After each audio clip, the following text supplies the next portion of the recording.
Mighty Jesus, Lord, Bira Lusa, Indikinta Balalaido, Baisa, Uruburu, Bida Laido, Bokalaki, Entaboro, Sararita, Bora Bote, Kinta Laito, Etibirisa, Etarite Burubi. Jesus, merci Père. Merci pour ta grâce. Merci pour cet instant au nom puissant de Jésus. Amen. Shalom, shalom, peuple de Dieu. Shalom, bien-aimés dans le Seigneur. Shalom, chers internautes. Vous qui suivez Galilée TV, qui suivez cette émission sur Galilée TV. Que la grâce et la paix du Seigneur vous soit communiquée en abondance au nom de notre Seigneur Jésus-Christ de Nazareth. Je suis le prophète Elijah Yeshua, la bouche de Dieu auprès de l'Église. Et en ce matin, c'est une émission spéciale, c'est un moment particulier parce que là, je suis dans la région des montagnes, à environ près de 500 km d'Abidjan. Et je suis ici, par la grâce du Seigneur, au pied de la montagne d'Horeb. Et je m'apprête à monter, à y aller tout à l'heure au sommet où je vais passer une semaine dans un moment de jeûne à eau, par la grâce du Seigneur. Mais avant de monter, le Seigneur m'a dit, donne ce message. Donc, je vais vous entretenir sur un message, un thème important. Mais je voudrais vous exhorter à vous abonner, à liker et puis à partager la vidéo. Voilà, abonnez-vous afin d'être au courant de tout ce qui est fait en Galilée des Nations, tout ce qui est fait par le prophète Elijah Yeshua afin d'avoir des exhortations, des paroles encourageantes, des temps d'impact, de guérison et de miracles. Abonnez-vous à cette chaîne. Voilà, que la grâce et la paix du Seigneur soit avec vous. Je voudrais ce matin vous entretenir sur un thème et ce thème c'est comment recevoir la puissance du Saint-Esprit. Comment recevoir la puissance du Saint-Esprit. Alléluia. Voilà, et je vais baser mon propos sur le livre de Marc, le chapitre 16. Marc, le chapitre 16, le verset 17, qui dit ceci.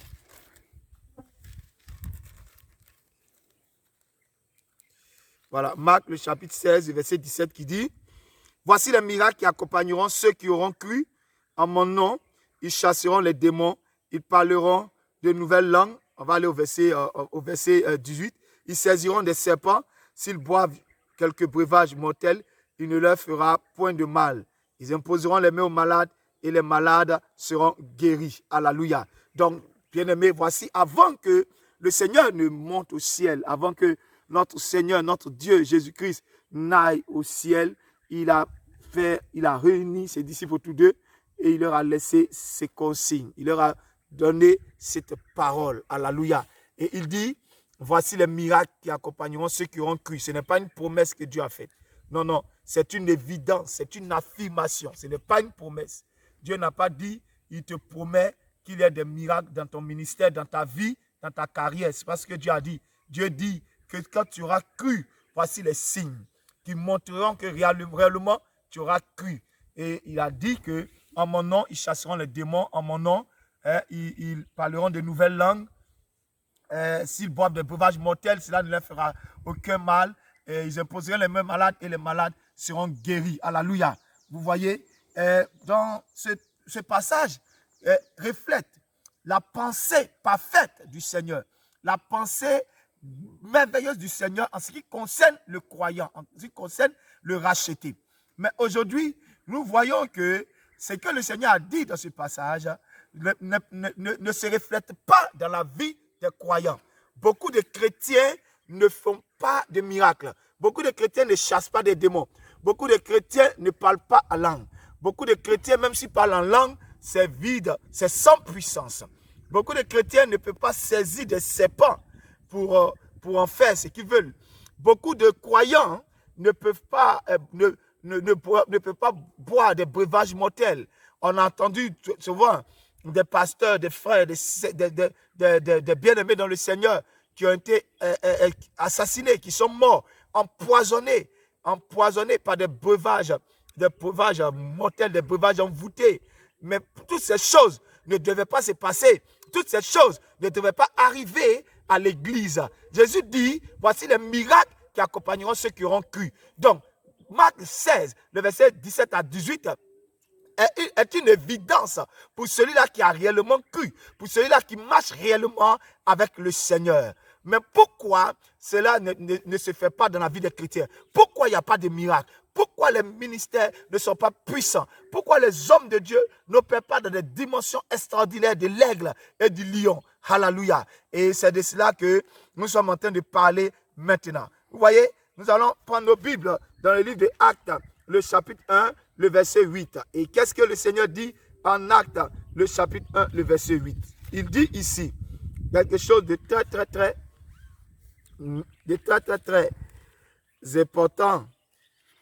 Je trouve voilà. Donc, il dit ici, mais vous recevez une puissance, le Saint-Esprit survenant sur vous, et vous serez mes témoins à Jérusalem, dans toute la Judée, dans la Samarie, et jusqu'aux extrémités de la terre. Mais vous recevrez une puissance, le Saint-Esprit survenant sur vous, et vous serez mes témoins à Jérusalem, dans toute la Judée, dans la Samarie, et jusqu'aux extrémités de la terre. Alléluia. Donc, là maintenant, c'est une promesse que Jésus a faite. Dans le livre d'Actes, le chapitre 1, le verset 8, le Seigneur fait une promesse et il dit à ses enfants, vous recevrez une puissance, celle du Saint-Esprit, survenant sur vous, et vous serez mes témoins à Jérusalem, dans toute la Judée, dans la Samarie, et jusqu'aux extrémités de la terre. Alléluia. Donc, le Seigneur a promis le Saint-Esprit avec puissance à ses apôtres, à ses disciples. Alléluia. Vous voyez, là, c'est une promesse. Dieu nous dit que nous allons recevoir le Saint-Esprit. Amen. Nous allons recevoir le Saint-Esprit. Frères et sœurs, j'ai constaté dans la parole qu'il y a beaucoup de gens qui ont reçu le Saint-Esprit, mais qui n'ont pas reçu la puissance du Saint-Esprit. Alléluia. On peut recevoir le Saint-Esprit sans recevoir la puissance du Saint-Esprit. Et on peut recevoir le Saint-Esprit avec la puissance du Saint-Esprit. Alléluia. Et bien aimé, quand le Seigneur a dit cela aux disciples, nous savons que cela s'est effectivement passé parce que le jour de la Pentecôte, ils étaient tous dans la chambre haute et la puissance et le Saint-Esprit est descendu sur eux avec sa puissance. Alléluia. Les transformant en d'autres personnes. Gloire à Jésus-Christ de Nazareth. Bien aimé, pourquoi est-ce que les miracles ne sont pas dans nos églises aujourd'hui? Pourquoi est-ce que les hommes de Dieu ne sont pas à la hauteur de la mission? Pourquoi est-ce que nous ne sommes pas dans la pensée parfaite du Seigneur de Marc, le chapitre 16, verset 17 à 18? Pourquoi il n'y a pas de miracles? Pourquoi nous ne pouvons pas jouer avec les serpents? Parce que tout simplement, nous avons négligé quelque chose qui est très important qu'on appelle le jeûne et la prière. Le jeûne et la prière. Alléluia. Et je suis en train de vous entretenir et je vous ai dit, le thème de ce matin, c'est comment recevoir la puissance du Saint-Esprit. Comment recevoir la puissance du Saint-Esprit. Frères et sœurs, vous voyez, beaucoup de personnes ne savent pas, ou si elles le savent, elles le négligent. Il y a des secrets, il y a un secret que je voudrais partager avec vous au pied de cette montagne avant de monter, parce que c'est ce que moi-même j'ai compris, c'est ce que le Seigneur m'a enseigné à moi-même, et depuis que j'ai compris cela, mon ministère a changé, mon appel est rentré dans une dimension de puissance et de gloire, parce que le royaume des cieux ne consiste pas en parole, mais en puissance. Vous savez, si vous êtes un serviteur de Dieu et que votre ministère tourne simplement autour de la parole, autour de la prédication, je vous dis que vous avez échoué. Je vous dis que vous passez à côté du but de Dieu. Parce que Dieu ne veut pas que vous soyez seulement un homme qui vient prêcher les dimanches, prêcher pendant les réunions et que ça s'arrête là. Mais Dieu veut que dans votre ministère, il y ait des miracles, il y ait des guérisons. Dieu veut qu'il y ait des percées extraordinaires. Dieu veut qu'il y ait des délivrances. Dieu veut qu'il y ait des guérisons, des témoignages. Dieu veut que les gens accourent vers vous afin de voir les merveilles de Dieu, afin de rendre témoignage que le Seigneur vous utilise vraiment et que Dieu est avec vous. Mais si vous n'avez pas compris que le secret dont je vais parler ici, c'est le jeûne et la prière. Si vous n'avez pas compris que le jeûne est votre ami, Le jeûne est votre partenaire pour un ministère efficace. Si vous n'avez pas compris que le jeûne et la prière sont votre partenaire pour un ministère de démonstration de la puissance de Dieu, pour un ministère de gloire, pour un ministère de délivrance. Si vous n'avez pas compris cela, vous serez un pasteur frustré. Parce qu'il y a des années en arrière, j'étais un pasteur frustré. Je prêche l'évangile depuis 99. Je suis à la chair, je sais le Seigneur depuis 99. Aujourd'hui, ça me fait 22 ans que je sais le Seigneur. Mais il y avait des moments, au début de mon ministère, j'ai été aussi frustré. Je me suis assis à un moment donné, j'ai compris que c'était pas cela Dieu m'appelait. C'était la monotonie, c'était les mêmes choses. Il n'y avait pas de... Les miracles étaient rares, les guérisons étaient de temps en temps, alors que les guérisons ne peuvent pas, dans un ministère de puissance, les guérisons ne peuvent pas avoir lieu de temps en temps. Les miracles ne peuvent pas avoir lieu de temps en temps. Les guérisons, les miracles sont quotidiens. Les signes sont quotidiens. Chaque jour, Dieu guérit. Chaque jour, Dieu libère. Chaque jour, Dieu délivre. Plein de personnes souffrent. Beaucoup de personnes meurent dans les hôpitaux. Beaucoup de personnes sont victimes de la sorcellerie, des œuvres des ténèbres. Beaucoup sont liés dans les chaînes. Et Dieu t'a choisi, Dieu t'a suscité afin que par toi, ces âmes soient libérées. Afin que par toi, ces âmes soient délivrées. Mais si ton ministère est un ministère de manger et de boire, c'est normal que tu sois limité, c'est normal que tu sois frustré. Et moi aussi, à cette époque, j'étais frustré. Jusqu'à ce que le Seigneur me dise, rentre dans ma présence. Je vais t'envoyer sur une montagne où je vais me révéler à toi. Et je suis arrivé ici en mars 2014. En mars 2014, ça fait 8 ans que je viens de temps en temps pour prier, me recueillir dans la présence de Dieu sur cette montagne. Alléluia. Pourquoi je viens sur cette montagne? Parce que j'ai vu que dans la parole du Seigneur, le Seigneur priait toujours sur les montagnes. Le Seigneur Jésus-Christ montait toujours sur les montagnes où il priait. Nous voyons cela dans les évangiles. Alors j'ai compris que toutes ces choses sont là pour notre édification. La Bible dit que toutes ces choses ont été écrites, sont là pour nous servir d'exemple, pour nous enseigner. Si Jésus-Christ lui-même, qui est notre Seigneur, notre Sauveur, menait une vie de jeûne, ce n'est pas nous qui allons être en faire l'exception. Nous aussi, nous sommes appelés aussi à imiter celui en qui nous avons cru. Nous sommes appelés à imiter notre glorieux Seigneur Jésus-Christ de Nazareth. Alléluia. Alléluia. Regardez ici, en Luc, le chapitre 4, le verset 14. La Bible dit, Jésus, revêtu de la puissance de l'Esprit, retourna en Galilée et sa renommée se répandit dans tout le pays d'alentour. Il enseignait dans les synagogues, au verset 15, il enseignait dans la synagogue et il était glorifié par tous. Donc Jésus, revêtu de la puissance de l'Esprit, retourna en Galilée. Et sa renommée s'est répandue dans tout le pays d'alentour. Vous voyez, dans le livre de Luc, le chapitre 4, la Bible parle là du jeûne de Jésus-Christ. Le Seigneur a été emmené dans le désert par le Saint-Esprit où il fut tenté par le diable pendant 40 jours et 40 nuits. Et pendant 40 jours et 40 nuits, il n'a pas mangé. Il a été dans un moment de jeûne.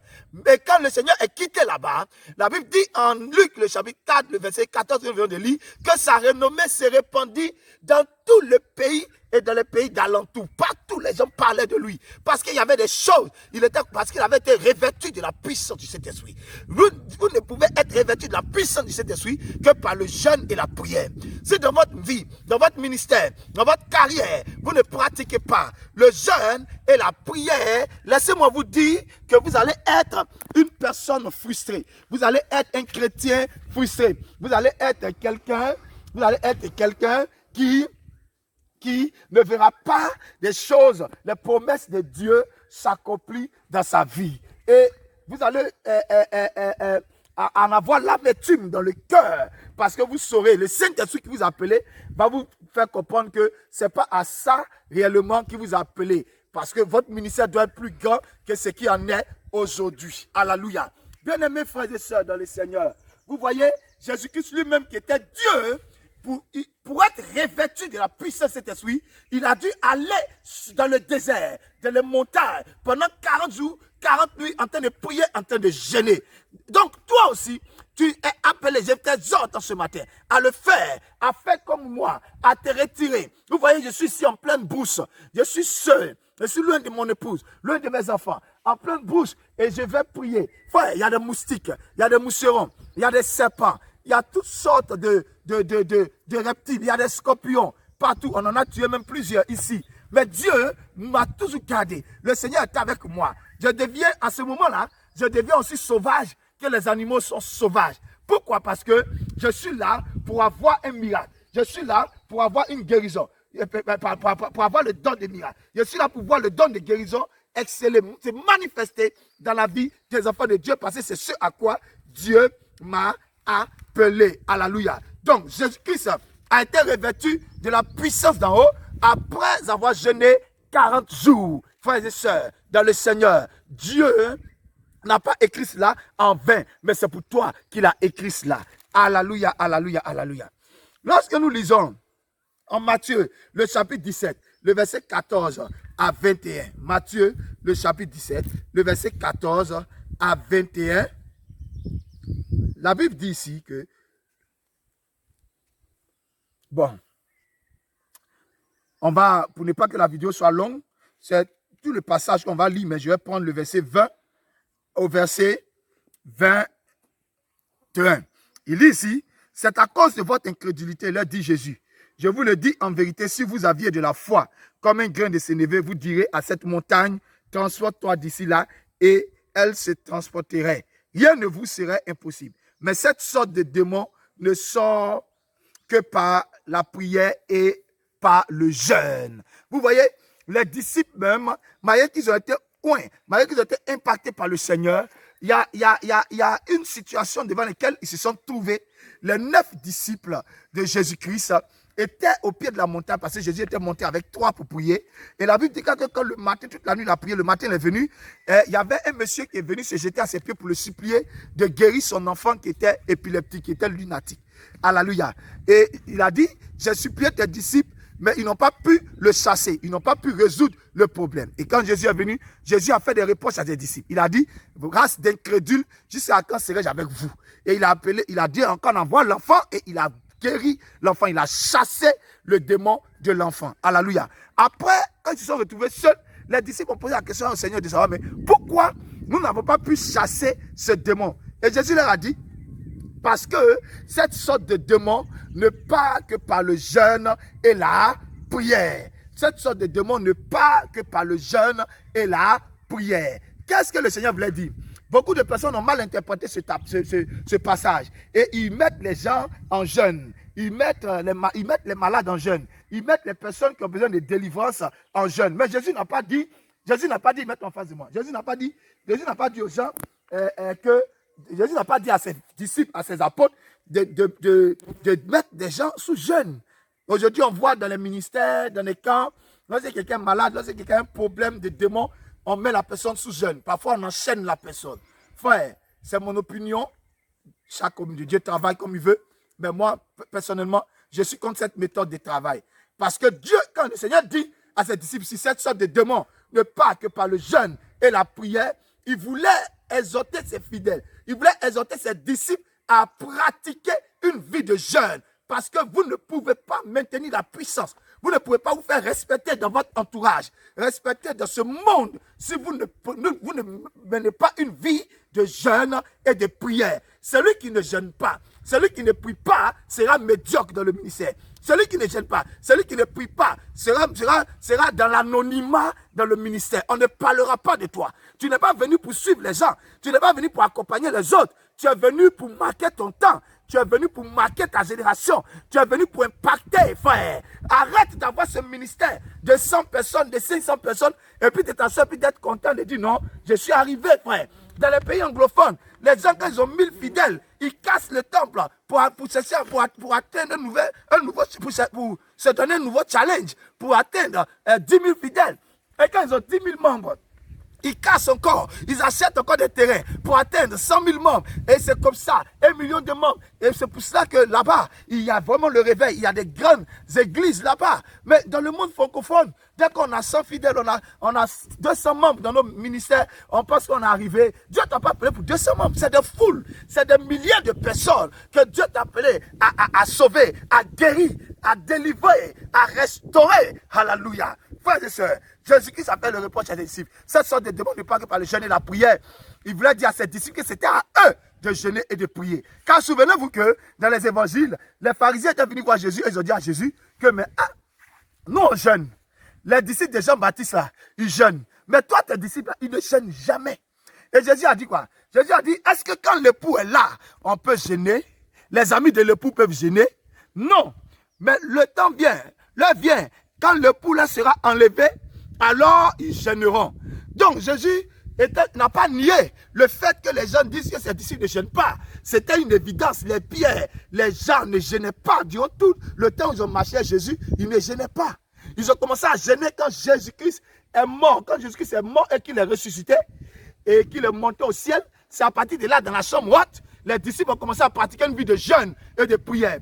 Mais qu'est-ce qui s'est passé? Lorsqu'ils ont commencé à pratiquer cette vie de jeûne et de prière, leur ministère est passé à une autre dimension. Leur vie a changé. Enfin, ils ont commencé à parler à la puissance. Le Saint-Esprit est descendu avec puissance sur eux. Ils ont été transformés en une autre personne. Pierre qui n'était pas là à l'école, Pierre qui n'était pas instruit, les disciples qui n'étaient pas instruits, ils ont commencé à prêcher comme des gens qui avaient fréquenté les plus grandes académies, les plus grandes facultés, parce qu'ils venaient de la faculté du Saint-Esprit qu'on appelle la faculté de la chambre haute. Ils venaient de l'école du Saint-Esprit qu'on appelle l'école de la chambre haute. Mais la chambre haute, c'est l'école du jeûne et de la prière.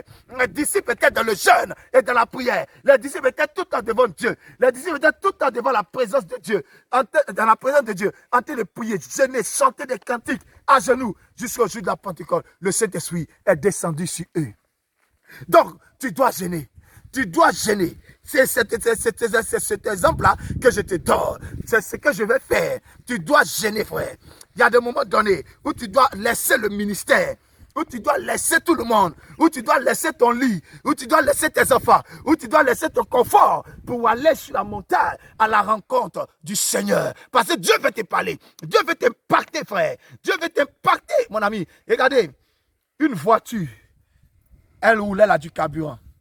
Arrivé à un certain moment, le carburant vient à manquer. Et qu'est-ce qui se passe? Elle doit rentrer à la station pour faire quoi? Pour se ravitailler. Vous devez comprendre que si vous voulez un ministère de puissance, de guérison, de miracles, vous allez avoir des temps comme ça où le Saint-Esprit va vous dire, allez, va sur la montagne, va dans ma présence, va te ressourcer. Alléluia. Donc les disciples ont été frustrés de ne pas avoir chassé le démon. Et Jésus leur a dit qu'en réalité, le problème était qu'ils n'avaient pas une vie de consécration. Et cette vie de consécration, Jésus qu'il l'a expliqué en la déterminant par une vie de jeûne et de prière. Jeûne, prière, mon ami. Jeûne, prière. Les pieds poussent, les aveugles voient. J'ai vu des choses extraordinaires. Quand vous regardez là, dans cette bourse, il y a un champ de cacao. En 2014, il y avait plus de 2000 personnes qui venaient de partout la Côte d'Ivoire ici. Et Dieu faisait des choses extraordinaires au travers de mes mains. Jusqu'à aujourd'hui, je vois la main de Dieu. Alléluia. Frère, j'ai vu des os soudés. J'ai vu Dieu souder des os au travers de mes mains. Des aveugles voyaient, des sourds entendaient. Quand je descendais dans la montagne pour administrer la prière ici, ne joue pas avec la consécration. Cherche Dieu. Il y a des gens qui se lèvent, qui vont au Ghana pour aller prier. Il y a des gens qui se lèvent, qui vont au Nigeria pour aller chercher Dieu. Dieu n'est pas au Nigeria. Dieu n'est pas au Ghana. Il n'y a pas plus de montagnes au Ghana qu'en Côte d'Ivoire. En Côte d'Ivoire, nous avons des montagnes partout. Frère, laisse Dieu t'inspirer et rentre dans sa présence. Va fléchir les genoux. Et tu verras si tu ne deviendras pas un autre homme, une autre femme dans le ministère. Alléluia, alléluia, alléluia, alléluia, alléluia. Cette sorte de démon n'est pas que par le jeûne et la prière. Jésus veut dire que les pasteurs doivent jeûner pour résoudre certains cas. Sinon, tu seras frustré, tu seras limité. Il y a des démons qui vont t'insulter. Il y a des démons que pour chasser, tu vas commencer à prier le matin. À 8 h, c'est le soir à 20 h, ils vont partir. C'était comme ça mon ministère avant. Quand j'ai regardé ça, j'ai dit non, mais c'est foutaise. Je ne peux pas prier pour une personne toute la journée. C'est que je ne suis pas puissant. Parce que celui que j'imite là, celui qui m'appelait Jésus-Christ, il ne priait pas pour un quart du matin jusqu'au soir. C'était instantané. Et quand je suis fatigué, j'ai fléchi les genoux. Frère, aujourd'hui, les délivrances que Dieu me donne de faire, ça ne fait pas plus de 2 minutes. C'est instantané. Ceux qui fréquentent mon ministère savent de quoi je parle. Dieu est à l'œuvre, peu importe le démon qui est là. Quand je me présente par la puissance de cet esprit, sur le sang, le démon s'en va. Frère, je rends grâce au Seigneur pour cela. Dieu a changé mon ministère, changé mon histoire. Alléluia, alléluia, alléluia. Donc, homme de Dieu, servant de Dieu, frère en Christ, tu dois pratiquer une vie de jeûne. Ce n'est pas seulement les hommes de Dieu qui doivent jeûner pour être puissants, mais même les chrétiens, frère, les chrétiens, les saints, tous ceux qui sont membres du corps de Christ, de l'église du Seigneur, doivent pratiquer une vie de jeûne et de prière. Frère, c'est quand je suis monté sur la montagne ici que Dieu a commencé à m'utiliser en donnant des prophéties avec des noms des gens, avec des précisions extraordinaires. Avant cela, je ne prophétisais pas comme ça. Alléluia. Le jeûne m'a vraiment aidé. Et nous allons prendre, pour finir, 1 Corinthiens, le chapitre 9, le verset 24 à 27. Et c'est Paul qui parle ici. Ne savez-vous pas que ceux qui courent dans le stade courent tous, mais qu'un seul remporte le prix? Courez de manière à le remporter. Tous ceux qui combattent s'imposent toute espèce d'abstinence et ils le font pour obtenir une couronne corruptible. Mais nous, faisons-le pour une couronne incorruptible. Moi donc, je cours non pas comme à l'aventure, je frappe non pas comme battant l'air, mais je tête durement mon corps et je le tiens assujetti de peur d'être moi-même rejeté après avoir prêché aux autres. Vous voyez, Paul dit une chose qui est importante. Il dit que tous ceux qui courent dans un stade, tous les athlètes, tous les sportifs courent pour remporter un prix. Alléluia. Et que nous aussi, nous devons courir pour remporter le prix de la victoire, le prix de la victoire, de l'excellence dans le ministère. Le ministère doit être excellent. Ton ministère doit être excellent. Ton ministère ne doit pas être médiocre. Les gens ne doivent pas se moquer de ton ministère. Les gens ne doivent pas t'insulter. Les gens ne doivent pas te mépriser. Ta famille ne doit plus te mépriser parce que tu es dans une dimension. Dieu te donne la notoriété à cause de l'onction, la puissance qu'il a déversée sur toi. Il t'a revêtu de puissance et de gloire. Alléluia. Frère, écoutez-moi bien, nous sommes les athlètes de Dieu. Et il dit au verset, il dit, tous ceux qui combattent s'imposent toute espèce d'abstinence. Et ils le font pour obtenir une couronne corruptible. Tous ceux qui combattent s'imposent toutes sortes d'abstinence.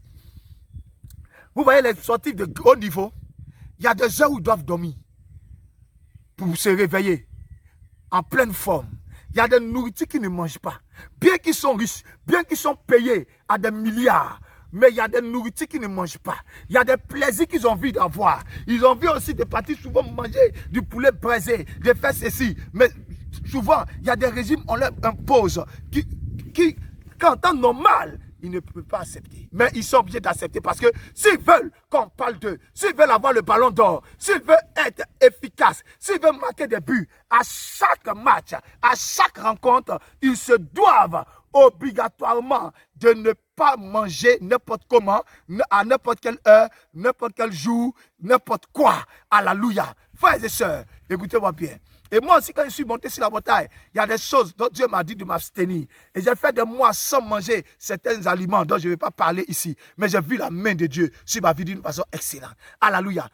Ne pas manger telle ou telle chose, c'est être en jeûne. Quand Dieu dit ne mange pas ça, c'est une période de temps, c'est un jeûne. Quand Dieu dit voilà, pendant 3 jours, ne mange pas, c'est un jeûne. Alléluia. Frères et sœurs, écoutez-moi bien. Paul dit qu'il s'impose toutes sortes d'abstinence pour emporter une couronne corruptible. Alléluia. Frère, ne nourris pas ton ventre. Ne vis pas pour ça. Ne vis pas que pour les plaisirs. Il n'y a pas que les grands endroits, les grands restaurants. Il y a aussi la bouche. Frère, les moucherons, pendant que je suis en train de prêcher, les moucherons sont en train de me piquer, sont en train de sucer mon sang. Frère, mais je suis habitué, je suis déterminé. C'est pour ça que je suis là. C'est dans ça que l'onction de Dieu s'attache à ma vie, que la puissance du Saint-Esprit s'attache à ma vie. Oh, lo se kaleka. Oh, reçois la puissance. Mighty name of Jesus. Reçois un cœur de jeûne et de prière. Un cœur de jeûne et de prière. Et nous terminons. Regardez ce que Paul dit. Il dit, au verset 27, il dit, mais je traite durement mon corps et je le tiens assujetti de peur d'être moi-même rejeté après avoir prêché aux autres. Ne joue pas ton corps. Sois rigoureux avec ton corps. Dis à ton corps qu'aujourd'hui tu ne manges pas. Pendant tel nombre de jours, tu ne manges pas. Les genoux, ça fait mal. Quand tu es sur cette pierre, c'est chaud. Le soleil, c'est chaud. Mais frère, il y a des plaies qui viennent sur mes genoux. Frère, mais j'ai dit à mon corps, tu dois être à genoux devant le Seigneur, devant le Dieu d'Israël, devant Yeshua Mashiach, mon Seigneur et mon Sauveur. Et j'ai vu la main de Dieu. Alléluia. Frère, écoutez-moi bien, bien-aimé dans le Seigneur. Écoutez-moi bien, c'est que je souhaite vous dire. Traitez durement votre corps, ne jouez pas avec votre corps. N'aimez pas les plaisirs, ne soyez pas là pour les plaisirs, les pasteurs de plaisir, les pasteurs de vêtements, les pasteurs de beauté, les pasteurs qui aiment apparaître, les pasteurs qui aiment les grands lieux, les hauts lieux, les lieux de grands rendez-vous. Alléluia. Il y a des moments donnés où tu dois abandonner ta Mercedes, abandonner ta Lexus, abandonner ton 4x4 de confort pour venir dans cette bourse. Ici, là, c'est en moto. On arrive ici, il n'y a pas de voiture. Frère, la route n'est pas facile. Frère, il y a des moments où tu dois abandonner ça pour venir. Tu dois abandonner le climatiseur de ta chambre pour venir dans cet endroit chaud. Frère, dans la bourse, avec les animaux. Être aussi sauvage que les animaux pendant tout le temps de ton jeûne. Mais quand tu descends, ta renommée va partout. Les gens parlent de toi comme Jésus-Christ de Nazareth. C'est le prophète Elijah Yeshua. Que la grâce et la paix soit avec vous. Pratiquez une vie de jeûne et de prière. Voici le message que je vais vous donner avant de monter sur la montagne. Je vais prier pour vous qui me suivez maintenant. Mais avant cela, je voudrais vous exhorter. Je dois vous exhorter à vous abonner, à liker et à partager dans tous les groupes ce message. Alléluia. Frères et sœurs, si vous voulez soutenir aussi le ministère, je vais vous donner un contact. Vous pouvez faire un don par MTN Money, par Orange Money. Ou bien vous pouvez nous appeler pour faire votre offrande, pour soutenir le ministère. On a besoin des caméras, de toutes ces logistiques, parce que nous avons créé une télévision qu'on appelle Galilée TV qui doit émettre sur le satellite. Et dans le monde entier, les gens vont recevoir des miracles, des guérisons. Alléluia, alléluia, alléluia. Donc, frères et sœurs, je vous donne le contact maintenant. C'est le 00 225 05 44 86 79 79. 00 225 05 44 86 79 79 ou le 00 225 07 77 94 77 56 00 225 07 77 94 77 56. Vous pouvez appeler aussi, donner vos sujets de prière, vos préoccupations. Nous allons vous soutenir dans la prière. Alléluia. Et vous pouvez aussi appeler aussi pour prendre rendez-vous. Sur ce, je prie maintenant pour tous ceux qui me regardent. Guérison maintenant, miracle. L'osekaleka. Papa, hindela isauripe. Mama. Jesus Christ. Pa, mighty name of Jesus. Jesus. Holy Ghost. Holy Ghost. Holy Ghost. Holy Ghost. Holy Ghost. Holy Ghost. Tu reçois un miracle. Tu reçois une guérison. Tu reçois une délivrance. Pa, mighty name of Jesus. Je commande à la maladie de te libérer. Je commande à l'ulcère de te libérer. Je commande au VIH de te libérer. J'ordonne à tes yeux qui te font mal. Touche tes yeux maintenant. Touche tes yeux. Mighty name of Jesus Christ. Miracle. Guérison. Mighty name of Jesus Christ. Par Dieu, ouvre-toi. J'ordonne que les paralytiques marchent maintenant. Marche maintenant. Par l'onction du Saint-Esprit. Par la puissance du Saint-Esprit. Quelque chose se passe. Quelque chose se passe. Mets ta main sur ton ventre. Tu reçois ton bébé. Tu reçois ton enfantement.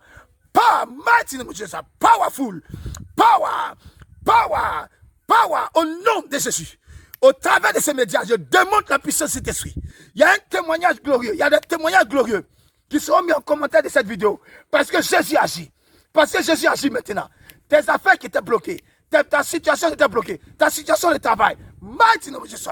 Power. Holy Ghost. Holy Ghost. Touch.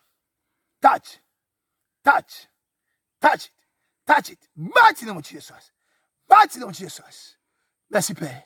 Oh, regarde, c'est fait, c'est fait. C'est fait, c'est fait, c'est fait. Je vois quelqu'un qui est à terre, là où il est là-bas. Sous la puissance de l'esprit. Le démon est parti, c'est fini.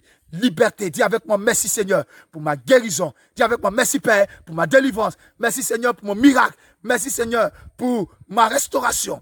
Merci Seigneur pour mon ministère. Merci parce que tu me donnes la force de ton esprit comme ton serviteur, le prophète Elijah Yeshua. Merci Père parce que tu me donnes de jeûner comme tu l'as donné la grâce aussi à lui de jeûner. Au nom de Jésus-Christ de Nazareth. Sur ceux que la grâce et la paix soit sur vous. On se revoit dans 7 jours. Parce que lorsque je monte, je ne parlerai pas avec quelqu'un. Je serai là-bas jusqu'à ce que je finisse. On se revoit dans 7 jours. Et après ça, nous allons faire le bilan du jeûne. Et il y aura un temps d'impact parce que le 13 août de cette année 2021, nous avons une grande veillée. Que la grâce et la paix du Seigneur soient avec vous. Bye bye. Ciao, ciao.